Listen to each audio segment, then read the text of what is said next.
I think that going and speaking to other creative parents is really important for creatives because someone who's more career focused, yes, you're both working parents, but it's very different to be like, oh, I have to put my baby in daycare because I have a 9 to 5. Like that's seen as more legitimate in some ways than being like, oh, I need someone to care for my baby because I'm going to go and stare at my laptop for 3 hours and possibly not write a single word.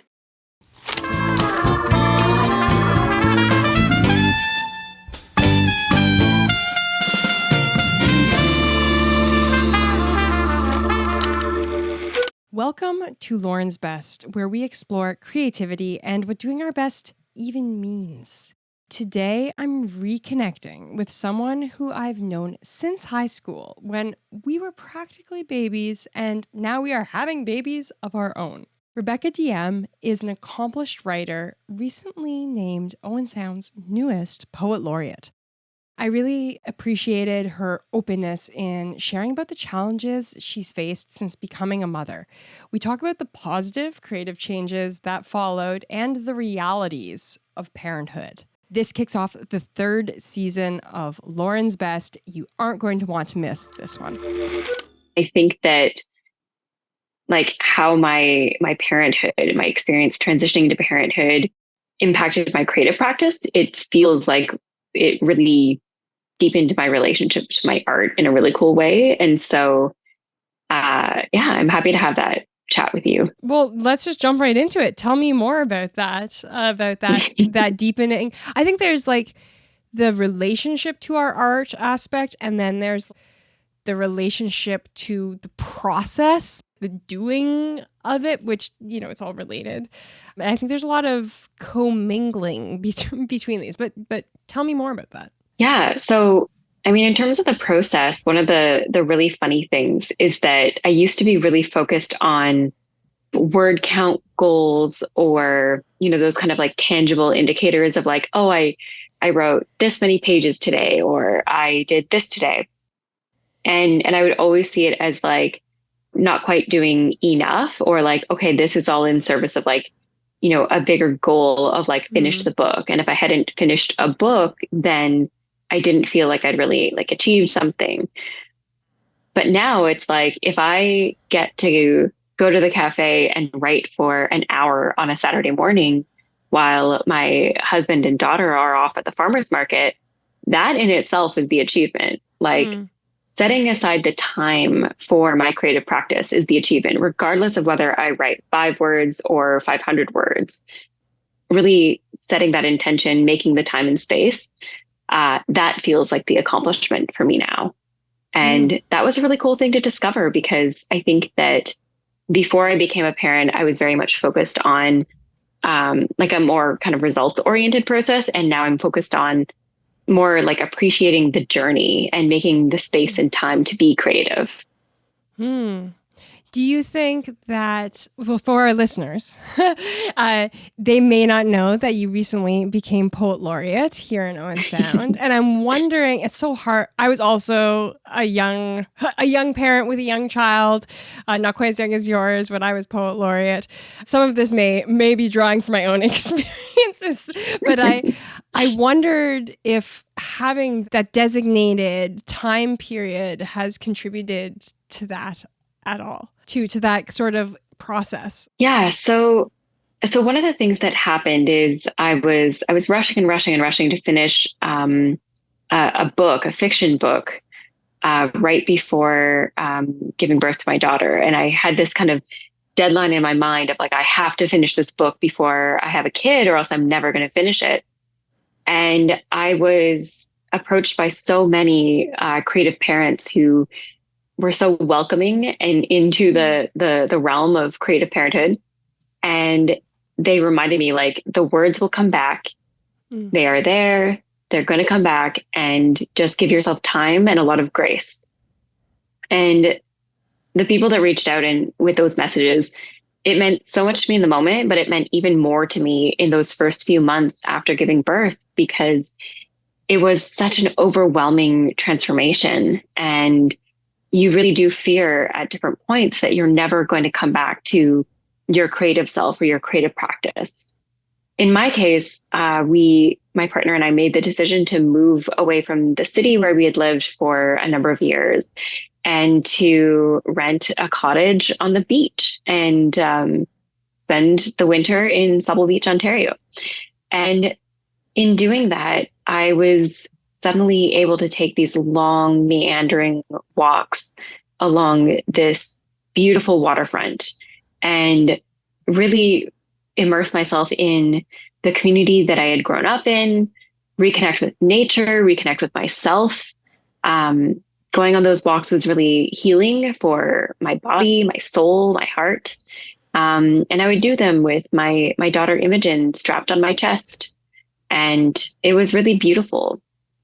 And I found as I was walking that I was able to begin to reflect on the experience of becoming a parent, on all of these huge transformations in my life. And through those walks, the little snippets of poetry started like kind of bubbling up in my brain. And, I could tap them out on like the notes app on my phone, like while my baby was sleeping. And so I found that poetry came back to me before, kind of like the fiction writing and editing, the kind of, intensive work where I would need to be in a cafe for a few hours. Like I couldn't do that as a new mom, but writing poetry while walking on the beach became kind of secondhand. It was kind of a way that I saw back into my creative practice. Mm. And then when the opportunity to apply for the Poet Laureateship came up, I didn't immediately think to apply. A friend recommended it to me. I reached out for some advice to see if people thought it might be a good fit, and it was pretty extraordinary to like look at my body of work and be like, oh, yeah, I am also a poet, and I'm writing poetry, and I'm working on this collection, and what a great opportunity to kind of serve my community in this capacity as an advocate for the literary arts, and to have some time dedicated to my own practice again, than to be the poet laureate for Owen Sound. And so it was such a huge honor, and it's so incredible to go out into the community and share these poems that were written in a really vulnerable time. And, I'm talking about, getting the adhesive off my body from an unplanned epidural.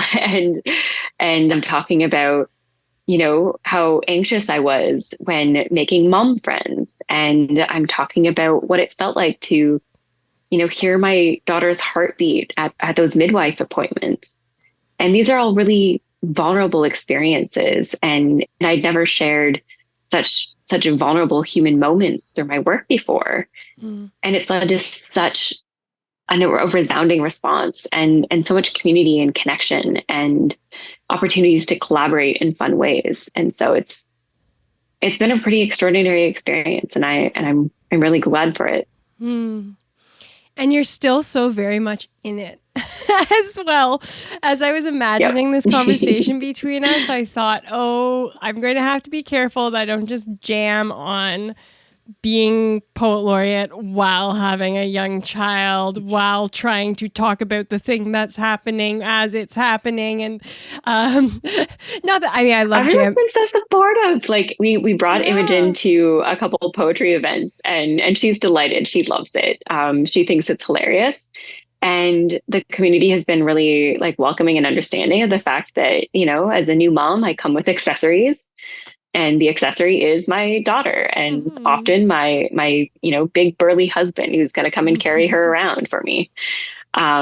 It's been pretty fun to watch, and like there's little things where like the board has been really understanding of the fact that I'm going to need accommodations if Imogen has to come with me to an event. So if the other poets. And in fact, like one of Imi's like favorite people is the chief librarian, Tim. Tim will be in the back of an event doing bunny hops to make her laugh. And we're trying to like keep her calm and settled and in a very relaxed state, maybe trying to get her to go to sleep. And and there's the head librarian doing bunny hops and magic tricks. And it's just the It's just the best thing. Well, I've enjoyed my own parenting journey, seeing what little people bring out in others. And so I love hearing stories like that of some of those precious moments. Yeah, everyone's happier when there's a baby in the room, actually. So to give our listeners a snapshot, what is that like? Because you painted such a beautiful picture of the tenderness and the community support and the vulnerability and being held in that. And you talked a little bit about your process before, but for our listeners, maybe give us a little snapshot about what the type of work you were creating was like and what the energy around that was like. You talked about being results oriented, but do you want to give us a little window into the way things used to be compared to what you're experiencing now? Yeah. So, in the past, I would create my work around my day job. And on my days off, I would typically, you know, wake up, go for a walk like 10 minutes down the street to like a neighborhood cafe and get coffee and then a snack and then another coffee and tip really, really well so that I could stay there for like, a good like 3 hour chunk of time often and work on writing, work on editing. And my work was largely fiction based. I would do some articles for various outlets, but yeah, I was really focused on more fiction writing. I wrote a series of steampunk novellas that I self-published, and then I received grant support for my first full-length novel.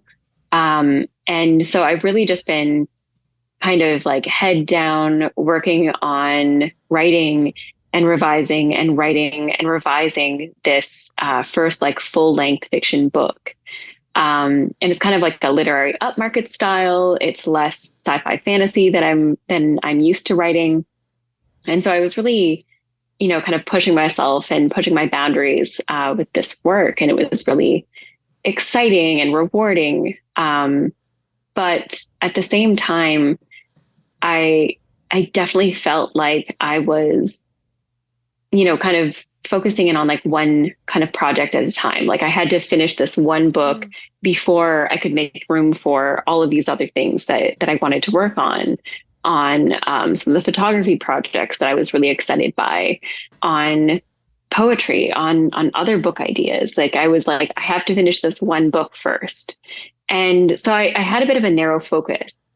And since that time, now that I don't have the luxury of going and sitting in a cafe for multiple hours of the day, I find that I spend more time thinking and working through that process. And then when I am able to, have that dedicated time in front of my computer, I feel a lot more present. I feel like I've kind of untangled things in my head a lot more. And yeah, I'm just kind of, able to be present for the story in a different way than I was before. And I'm also very like aware of like the value of the time that I'm spending on each project, because the time that I'm spending on these books, on this work is, time and energy that I'm not spending with my family in some ways. And, my daughter's just started daycare and she's loving it, like absolutely thriving. And that makes things a lot easier because I did struggle with a lot of that guilt. But I think a big thing for me, especially in the last, literally in the last month of like Emmy, turning 1 and starting care, has been realizing that other people can care for her too. It doesn't always have to be me. My husband's been an amazing support in that regard. And our daycare folks are fantastic and we love them and she loves them. And honestly, like she really thrives in that kind of environment. Like she's just that kind of kid. So yeah, all of that makes it easier for me to like show up for my work and show up for my practice. And you mentioned working on your book. You'd mentioned feeling like you had a deadline, which there's so many things you are saying that I relate to really deeply. Even now expecting my third child, some of it's still they're still have lots to learn. But I mean, there's still I'm in a different creative place, right? So, but especially the pushing deadlines and feeling like baby's arrival is like a hard deadline, which it kind of is in some ways, but that I speak for myself that there can be like a fear of letting things go on past that moment and not kind of wrapping everything up because there's this unknown of like, well, what if I never get it done? Like you were saying, you know, what if everything changes? I still feel that way, even with it being my third. Like, I might need to finish everything I wanted to do in life before this baby comes. You know, it's hard to untangle that sense of pressure, which I think is partially intellectual, but I think there is some instinctual nature there that makes sense. But it sounds like you did decide to change that deadline and to give yourself more time. So can I ask at what point you made that decision and what that's been like? Yeah. I mean, it was really tough. Like I was definitely putting a lot of pressure on myself, and I didn't understand at the time, like, how that pressure was affecting my creative work. I think it was partly circumstantial. Like I was experiencing some, like potential early labor signs at like a scary time in June. And so that kind of, put my focus solely on the labor and the pregnancy and giving birth. And so, I very much ran out of time. And then when I was looking at the work, I was like, this isn't done yet. This isn't ready. It needs more time, and it doesn't deserve to be rushed. And what I eventually did is I set it aside. I focused on my family, and I came back to the work through a workshop series by Firefly Creative Writing. It was kind of a 6 workshop series focused on revising your novel. And so it was like a small group, and we were all working on projects in like kind of like the revision stage. Some of us were on our second draft. Some of us were on our like 9th draft, and we were all at different points in our career. And it was really helpful to see that, like, honoring the time that it's taken to write this book, like honoring that time also means just because it's taken this long up to this point doesn't mean that I have to rush the finish. It means that, like, I've invested this time and it deserves the additional investment that it needs in order to be like the best book it can be. And my perspective on what makes it such a great book and such a great idea, and one that I want to see through to the finish line, that's changed over this experience. Like, I've had like more time to reflect on it, more time to take a step back and pause and say, hey, like, this time away from this project has helped me to see it more clearly, to help me understand which parts are working and which parts need to be changed. And I ended up deciding to rewrite the entire kind of climactic arc of the middle part of the story, because I was like, oh, this part's working and this part's working, but this part's all tangled and it's not serving the story. And before, like in June, like before I gave birth to my daughter, acknowledging that problem was too scary, because it meant that I was not going to finish the book. And I was so focused on finishing the book instead of saying, like, wait, like, is it the most important thing that I finish this book? That time away from the project that I was working on was actually the best thing for the project. Yeah. So the thing that I was scared of was actually like the biggest gift that I could have given myself. So relatable. I probably won't get into all the ways in which it's relatable, but we need to have a much longer conversation. I think that creative projects and having kids often have twists and turns that we don't expect. And that often it feels like those twists and turns sort of worked out perfectly. Like I never could have predicted that, but it taught me exactly what I needed aspect of it.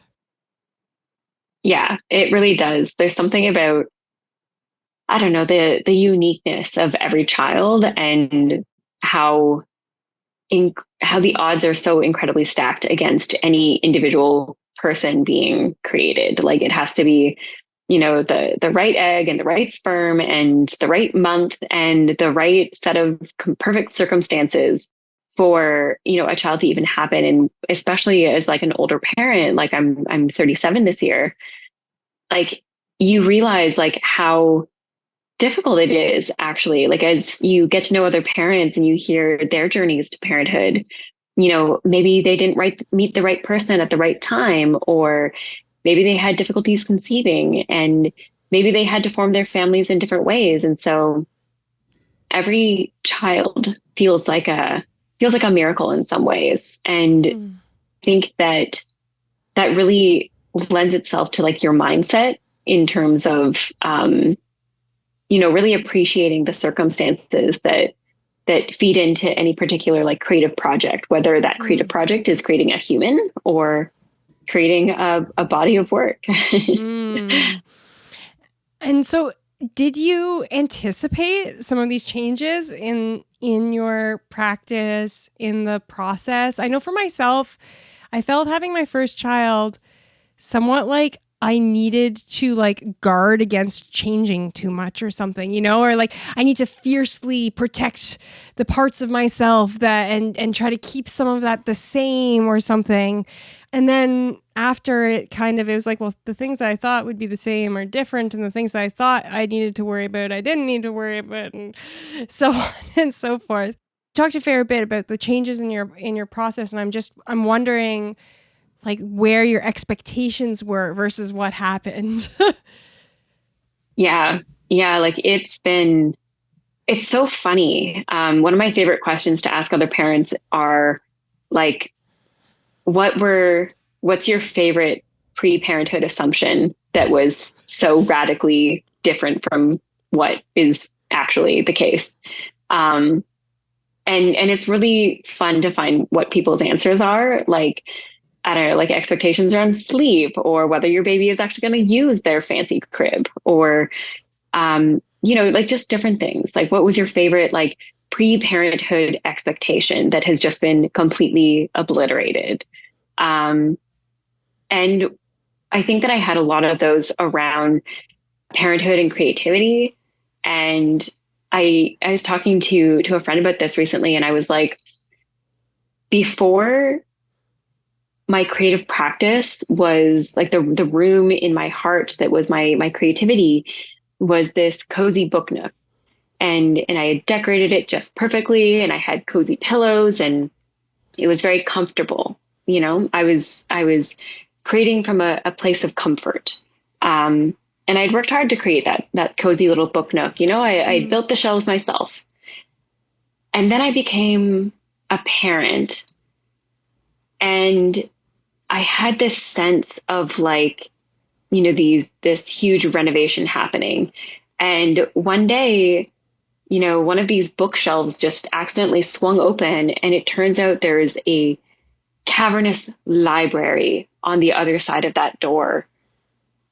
And now my cozy book nook is part of this bigger, vast space that I am still exploring, and that I get to explore now. And it's just opened up so many possibilities and so many more avenues. And, I thought that, I needed like this cozy little space. And actually, like, I feel braver and Mm. more vulnerable. And I think it's all happening exactly it was meant to, but Mm. that also like I'm now ready to see like all of these other different parts of myself and my creative practice and the things that I want to share with the world that I wasn't ready to share before. Like I felt too vulnerable. I felt too scared.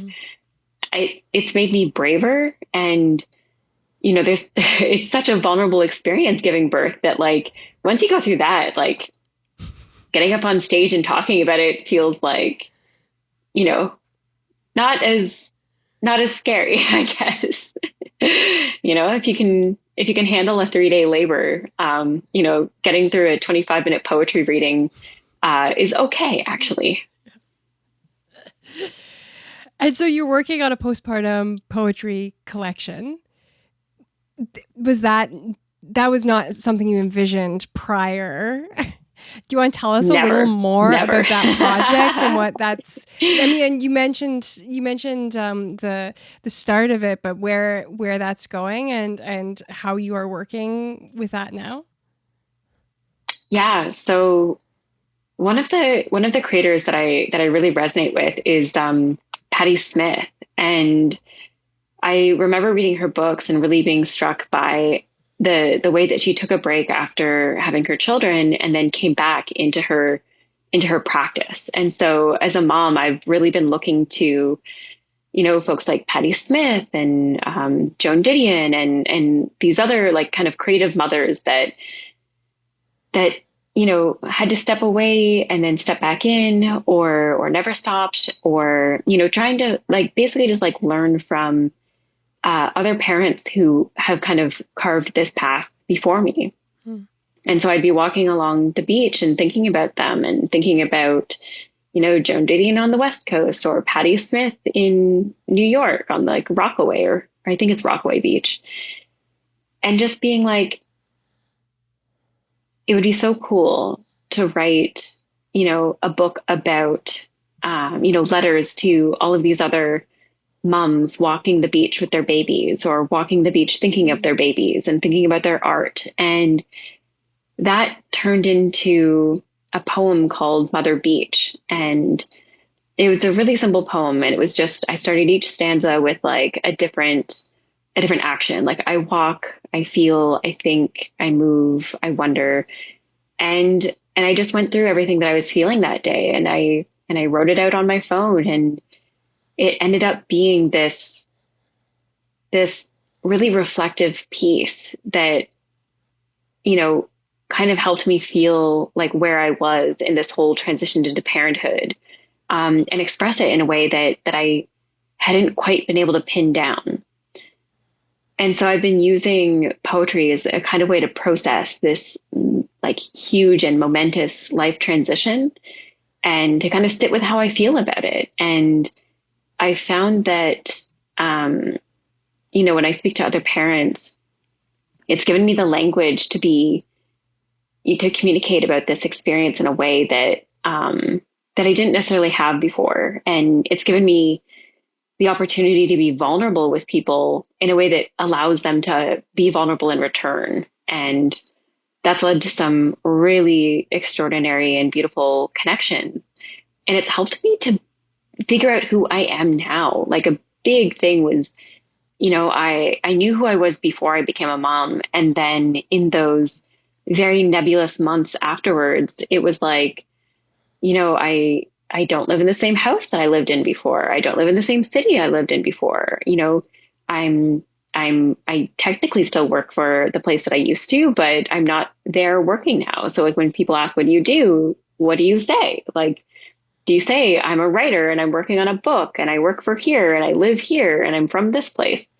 You you go through a transformation where none of those things feel entirely right. And so when you're introducing yourself at like, the library baby groups or the new mom physio, you're like, yeah, I'm this person and I'm Imi's mom. And that doesn't feel quite right either because you're not just a mom. Hmm. And so through poetry and through sitting with those feelings and kind of figuring out who I was now and who I wanted to be, it's helped me to like kind of authentically show up in the way that I want to and create space for other people to be in that nebulous state and eventually come around to like, once they know who they are, there's space for that too. But being okay with like, some fuzziness around that. Hmm. And as I kind of mentioned before, I feel like the container of laureateship or being poet laureate I mean, if I'm being honest, when I was in it, I didn't feel like there was a lot of space for fuzziness. I felt like I needed to figure things out and produce work and like be on the ball and fulfill my responsibilities, whatever those were, both like the on paper responsibilities, but like what I thought I should be doing, so to speak. But now looking back at it and fondly looking back upon that, but also looking at you more at the beginning of that journey, I think the length of the laureateship, which is usually 2 years for anyone listening who's unfamiliar with the program, I think that 2-year length provides a space to hold fuzziness or to hold projects that need that time to incubate. And of course, you're no stranger to long creative processes, having created a fiction series, having been working on this new fiction book. But I think there's something a little different there with setting the intention of what projects you might pursue and then letting it be during that time. Yeah, I think that one really cool thing about the laureateship is that each laureate is given a different mandate. And so mine is to celebrate collaboration. And that means that I get to find a whole host of co-conspirators, which makes my work a lot easier because as a new parent, like I don't have a ton of time to devote to this. I can't, do events in the same way. I can't travel all over the counties in the same way that others might be able to. And so I have to kind of get creative with the different ways that I can show up for the community. As part of my kind of legacy project, I'm using the time this year to kind of plant these poetry seeds to begin developing connections between the artistic communities and in really, really fun ways, and kind of cross-pollinate the ideas and use poetry as like kind of the seed for a Russian nesting doll of creativity that's going to build bridges amongst these communities. And so I really gave myself permission to say like, okay, right now I have like a very young child, like she wasn't even a year yet. For this first 6 months, like it's, building up a plan, building up connections, getting coffees with people, letting people know that I'm here, that I'm interested in working with them, and kind of, like introducing yourself. Then the next 6 months is going to be, engaging with people, like doing more workshops, doing more like collaborative activities, finding different ways of like, taking a poem and using the poem to inspire an artist, and then using that artist's work to inspire new poetry, and then taking that and just kind of creating like a chain of work. And then eventually at the end of my term, at the culmination of my laureateship, I'm planning on hosting a kind of laureates invitational review in the same way, in the kind of spirit of like Jason Collette's Basement Review series, where you bring a ton of writers and artists and audience members together into this kind of shared experience. And the trick of the show is that the show isn't the point. The connections that people make over the course of my term as the poet laureate, in collaborating with each other, in feeling like they can call themselves poets, in seeing the poetry of their everyday lives. That's the point. Like that's the purpose. The fact that, years from now, maybe a dance student and a writer who collaborated with each other on a piece will still be friends and still maintain that relationship. Maybe someone will be in someone's wedding, or maybe they'll eventually teach someone's kid, and those community ties will be stronger because of this shared experience that was created through a simple act of creating art. And so the point isn't the art. The point isn't me as a poet. The point is the connections that people are going to be able to make with each other through this artistic experience. You mentioned the connections you'd had with creatives who are also parents. as being really supportive to you. And so I'm wondering, I know you mentioned some sources of inspiration from creative mothers, but you also talked about really hearing directly from people. And so I'm wondering what guidance or inspiration that you've received from maybe not creative parents, maybe just creatives in your journey that have really stuck with you and that has then been useful to you, perhaps especially at this stage. But what has been especially helpful to you along the way? Yeah, there's one in particular. Lindsay Zier-Vogel. She's an author. She wrote Letters to Amelia and the illustrated book Dear Street. She's the originator of the Love Lettering Project, and yeah, just a really talented writer and a member of my community in Toronto. And when I announced my pregnancy, she reached out in my Instagram DMs, and I felt so held by her words. She shared like her experience and of like really feeling like she had to get back to editing and writing her book at the time when she had like a very, very young child. But it took like, 3 to 6 months to really feel like she had gotten back into the creative practice. And hearing that direct experience at a time when I was in that kind of place of creative fear, it was really meaningful to me because for one, I didn't know many like parents who were writing. Like most of my friends and peers like in the city, they weren't starting families. And the ones that I known who like they were mostly living elsewhere. And so I didn't have a ton of like I had other parents to talk to. I had my siblings to talk to about like the kind of parenthood experience. But I didn't have as many people to connect to ask about, what's it like being a mom and a writer? What do you do if like your baby's sick, but you're booked as like a reader for a series, or you have to leave to go to a convention for the weekend? Like, like how do you balance those priorities? And really like hearing from other parents has been like the most helpful thing. Like, and in the same way that like you go to parenting groups, like you go to like the group chats and the blogs and forums to get advice from other parents around like your child's fever or like, what does this rash mean?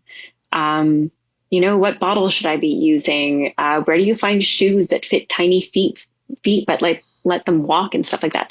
In the same way that you go to other parents for parenting advice, like I think that going and speaking to other creative parents is really important for creatives because, people who don't have that same connection to art or the kind of like compulsion to self-expression, like they have a different perspective on the journey to parenthood than you might have.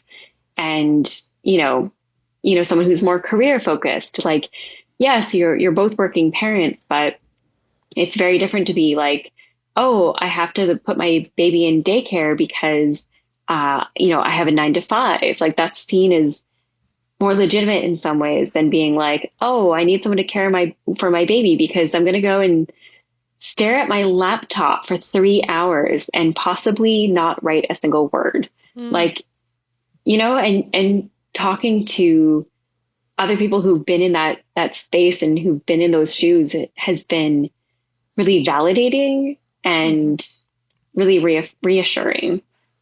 And also just like, I think that the thing that meant the most was hearing from Lindsay that the words will come back to you and they'll be there when you need them.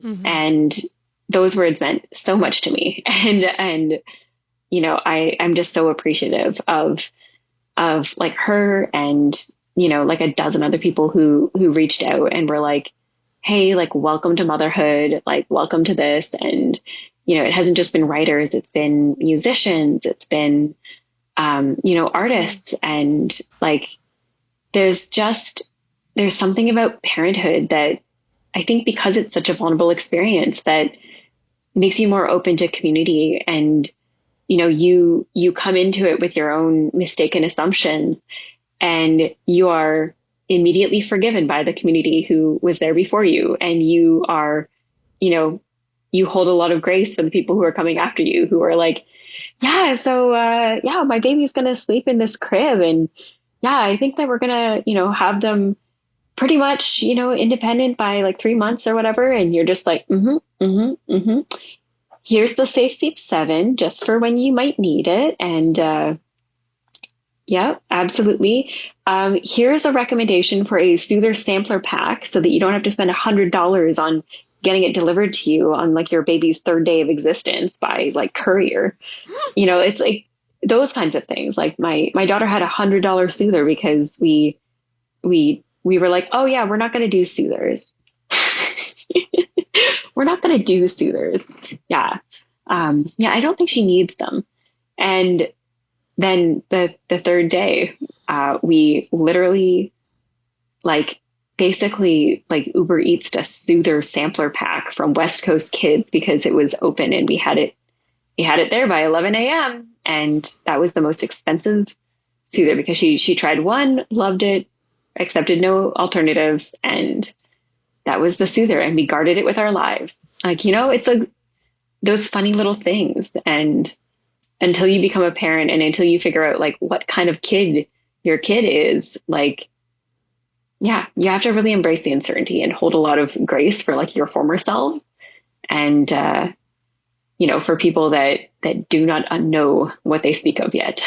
You mentioned talking to parents and asking them what their favorite mistaken assumption was, which I think is a brilliant way of framing it. But it sounds like also, even so relatively early in your poet laureate journey, you've had a chance to connect with people on a different kind of creative, collaborative level. I mean, I'm sure you were connecting with other parents and other creatives before that. And in fact, I love hearing you say that you had so many people reach out to you during your pregnancy and afterwards. And I mean, it may not have felt like so many at the time, but I know I talked to some people who don't feel they had any creative connections during that time, or who didn't have very established practice beforehand, or just didn't have community around them. It's so great to hear. I'm trying to think back to whether I was talking to parents who were creatives when I had my first kid. And of course, I can't remember that. But I'm pretty sure the answer may have been no. It's hard. It's really tough to make those connections when you don't quite feel part of it. Like I remember when I was pregnant, it was Mother's Day and my husband was taking me out for a nice brunch and giving me flowers. And I'm like, but I'm not a mom yet. Like I'm not a parent yet. Like I don't deserve this. And it's difficult. But the thing about, like, at least in my experience, like the vast majority of parents, like have this, this fountain of affection in their hearts for new parents. Like, and so like, and if anyone's mean to you, let me know because, I'll fight them. But that's where you get the mama bear energy is very real, unfortunately. But at the same time, like there's this, this huge amount of affection that I've found in people who, even when you're in a restaurant with your baby, there'll be, kind of more experienced parents nearby, and they'll tell you their stories. They'll reminisce about their children or their grandchildren, and they see a lot of themselves in you. And I think that it's one of the most beautiful and human connections that we have to, either be reminded of our younger selves, be reminded of, our experience as a child, even for people who aren't parents. Like you look at a kid and you think like, my parents did that for me. And what was that experience like? So yeah, I think that reaching out to parents, especially if you're even embarking on like the, beginning the decision of like whether, it's right for you. I think it's really important to,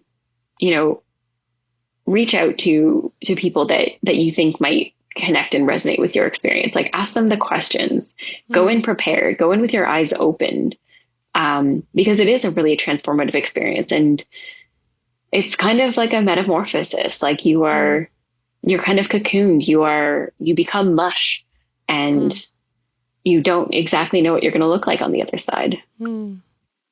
I think while I was pregnant the first time or shortly after, I remember saying to someone, people like me so much more when I'm pregnant. People just like me so much now. I don't know what this is.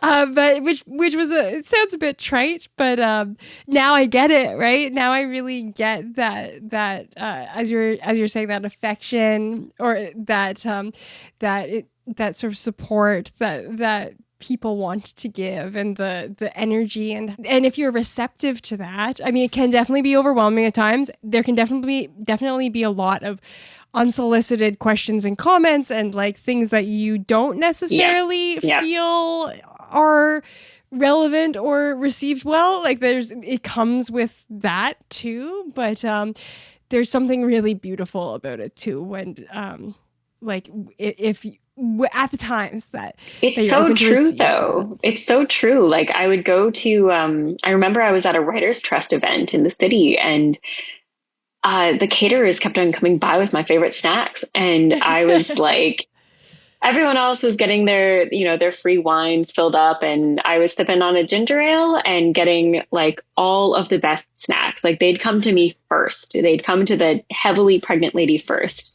And that was so fun. Honestly, like it's really great to be seen in that way.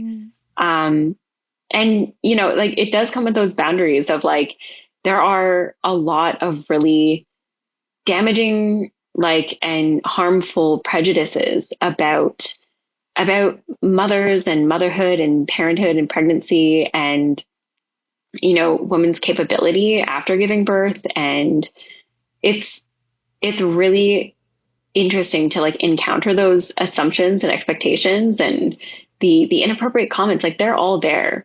And I think that that's why it's more important than ever to like kind of find your community and find those like sources of support, because it has not been easy for like, working mothers and creative mothers. It's difficult to say like, like when I'm doing an event and say like, hey, thank you so much for comping my past, but I kind of need to bring my baby with me right now. And that means I kind of need to bring my husband. And so you feel like the burden of saying like, hey, I do need to get an extra ticket for like my partner and to care for my baby. And I'm going to need like an appropriate space to take care of them in. And making those requests feels scary the first time you do it. I've gotten much more comfortable with it. I think that it helps that I'm at this point in my career and in my creative practice, that I'm in my late 30s, because, I've had practice kind of asserting myself, but it can be really scary to say, like, when you're already grateful for an opportunity, thank you. And also I need this. Yeah, but I'm finding that people generally are more like aware and accommodating of your needs as a pregnant person, as a new parent. But there is still that risk, and I have had some like negative experience, which is I will not share here, but it's been really affirming to have a community where I can go to them and say like, so this happened, and just feel heard and held by them.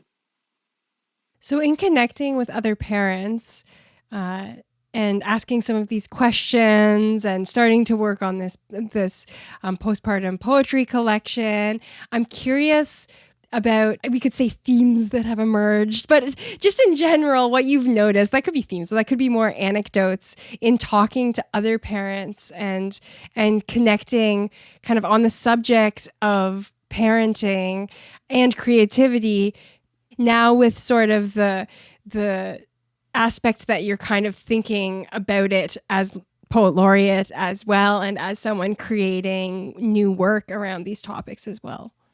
Yeah. I think one of the things that I've noticed the most is that people feel reluctant to acknowledge the poetry of their lives, or that their lives are worthy of poetry. They think poetry is for, hoity-toity Toronto art bars, or for university students, or for, it's for someone else. It's for someone else's epic life and not for me. And that's just not true. There's poetry in like midnight feedings, and there's poetry in holding hands with your partner when you're both so exhausted, and you've been singing silly songs, and trying to support your little one through like a colicky phase, and you're just so flat out exhausted, and you reach for each other's hand. Like, there's poetry in that. There's poetry in the hard parts too. There's poetry in, like the trauma of going through a negative birth experience. There's poetry in, sharing reluctance and fears and regrets. And I think that, yeah, when you begin to talk about things like, I have this haiku about this jarring experience where at all of the midwifery appointments leading up to giving birth, I knew what was expected. I knew that, they were going to take my blood pressure. I was going to lay down. They were going to measure like my bump, and they were going to use the little Doppler thing to listen for the heartbeat. They'd ask me questions. They were invested in how I'm feeling. And then the checkups afterwards, no one needed to take my blood pressure anymore. And I kind of wanted them to. It's like, okay, like I'm glad that my baby is well, but what about me? What about my blood pressure? Like, what if my blood pressure is high or low, or I don't even know how to check that myself anymore? And so I felt like there was all of this care and kind of like holding of me physically when I was pregnant that just kind of stopped. And then it was the expectation of like, yep, everything's on fire, and, we all deal with it. And it was, other moms, DMing late at night about witch hazel. Like, there are so many of my poems that reference witch hazel specifically. And whenever I eventually edit this book, I'm going to have to like go through and be like, how many poems is too many poems about witch hazel? Because I don't know. I don't know what that limit is. And I don't think I'm going to find it, because it's magic, it's just straight magic. And yeah, it's those things where, it's such a huge, demarcation line, being pregnant, and then you are a parent, and how that happens is different for every single person that I've spoken to. No two birth stories or, how they became parent stories are the same. And once you kind of cross that threshold, the way that your body is treated is different. And that's been such a wild experience, and acknowledging that and processing that has been really important for me. And doing it through my artistic practice has been really helpful, because, it's hard to talk about the fact that I really didn't want an epidural. I really, really hate needles. I absolutely loathe them. But in order to have a safe and healthy birth for my daughter, and in order to manage my exhaustion after, like, I'd been having contractions for a couple of days at that point, I had to get the epidural. I had to get the IV. And washing the adhesive off my body afterwards was so hard. It was like, we went home from the hospital as soon as we could, and I had to have my husband, getting the little Band-Aid marks with, olive oil and like a makeup pad. And when he touched my back, not even where the epidural happened, but he just touched my back, I burst into tears. And it was so raw. And I was still flooded with all these hormones and all these fears and anxieties. And processing that was so important for wrapping it into the story that was overall a really positive and incredible experience. But you kind of have to do the work of processing that in order to have that be like an overall positive experience. And yeah, when I read the poem where I talk about the adhesive on your body, it's like those first days are magical, but they are also traumatic. And you have to hold the magic and the trauma together in the palm of your hand and look at it and say, yep, like this is parenthood. And then there's room for other people to say, yeah, it's magical, but it's not just magical. And it's traumatic, but it's not just traumatic. It's everything. What a beautiful place to end. I do have one more question. Before we tell the listeners where they can find you.